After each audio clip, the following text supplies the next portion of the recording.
بسم اللہ الرحمن الرحیم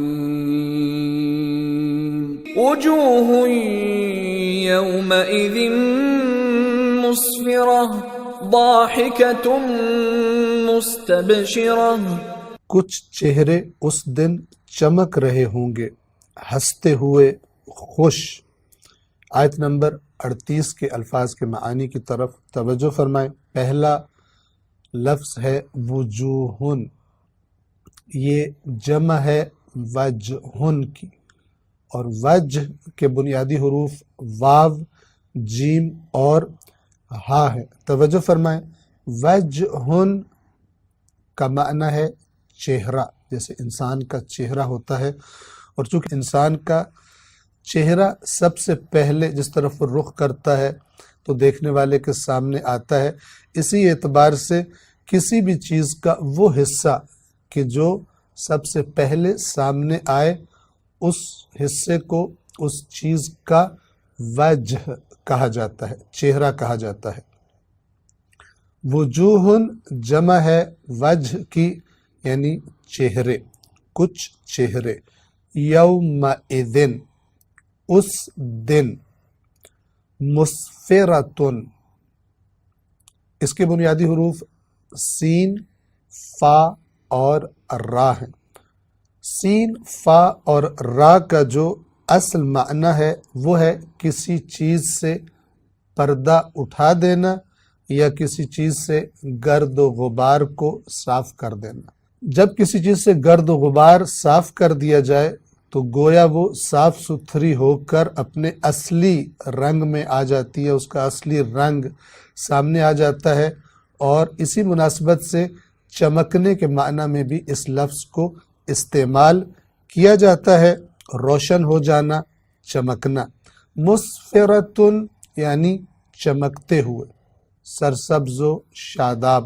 وجوہن یومئذ مسفرہ، کچھ چہرے اس دن چمک رہے ہوں گے۔ آیت نمبر 39 کے الفاظ کے معانی کی طرف توجہ فرمائیں۔ ضاحکۃ ہنستے ہوئے، ضاحکۃ کے بنیادی حروف ضاد، ہا اور کاف ہے، اور اس کا بنیادی معنی ہے چہرے کا کھل جانا اور خوشی سے انسان کے دانتوں کا ظاہر ہو جانا۔ جب انسان بہت خوش ہوتا ہے تو اس کے منہ کی حالت ایسی بنتی ہے، اس کا منہ کھل جاتا ہے اور دانت دکھائی دینے شروع ہو جاتے ہیں۔ اس حالت کو عربی زبان میں ضحک، ضاد، ہا اور کاف کہا جاتا ہے، اور ضاحکہ یعنی ہنسنے والا۔ کچھ چہرے اس دن چمک رہے ہوں گے، ہنستے ہوئے ہوں گے، خوشحال ہوں گے۔ اگلا لفظ ہے مستبشرۃ۔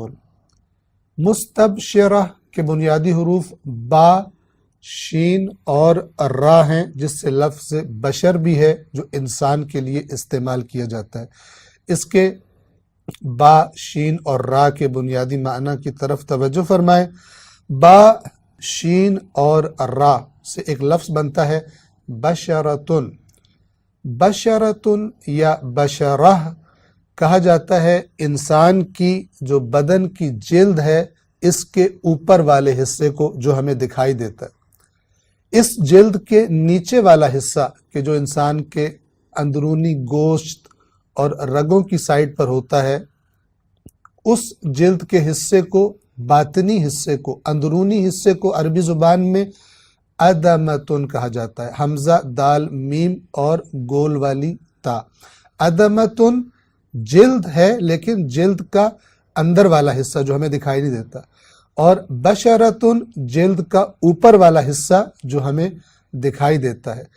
انسان کو اس کی ظاہری بناوٹ اور ساخت کے اعتبار سے دیکھتے ہوئے بشر کہا جاتا ہے۔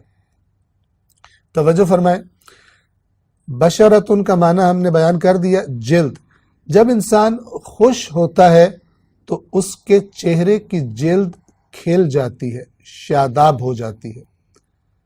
اسی لیے ایسی خبر کہ جس کو سن کر انسان خوش ہو جائے، انسان کا چہرہ کھل اٹھے، انسان کا رنگ جگمگا اٹھے، اس خبر کو بشارت کہا جاتا ہے۔ اور اسی سے لفظ بشیر بھی ہے، یعنی خوشخبری دینے والا، ایسی خبر دینے والا جس میں ایسی خوشی کی بات ہو جس کو سن کر چہرے کھل اٹھے، انسان خوش ہو جائے۔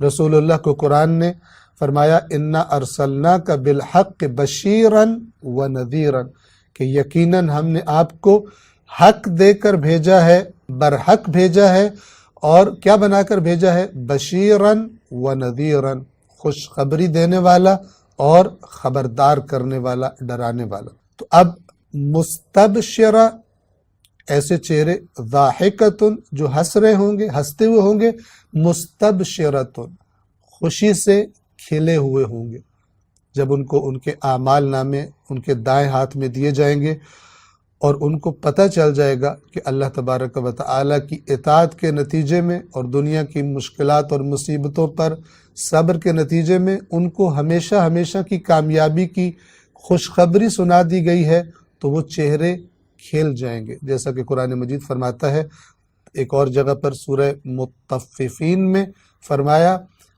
تعرف فی وجوہہم نضرۃ النعیم، کہ تو اس دن ان کے چہروں پر، یعنی جو جنت میں جا رہے ہوں گے، جو جنتی ہوں گے، ان کے چہروں پر تو اللہ تبارک و تعالیٰ کی نعمتوں کی شادابی کو دیکھے گا، یعنی جب تو ان کے چہرے دیکھے گا تو وہ خود بتا رہے ہوں گے، چہروں کی حالت بتا رہی ہوگی، ان کی چمک بتا رہی ہوگی کہ اللہ تبارک و تعالیٰ نے کس قدر ان کو نوازا ہے، کہ جو یہ دنیا میں صاحبان تقوی تھے اور اللہ کی اطاعت کیا کرتے تھے۔ پس ضاحکتن، ہنستے ہوئے، مستبشرہ یعنی کھلے ہوئے، کہ جس کا ہم نے ترجمہ کیا خوش۔ السلام علیکم ورحمۃ اللہ وبرکاتہ۔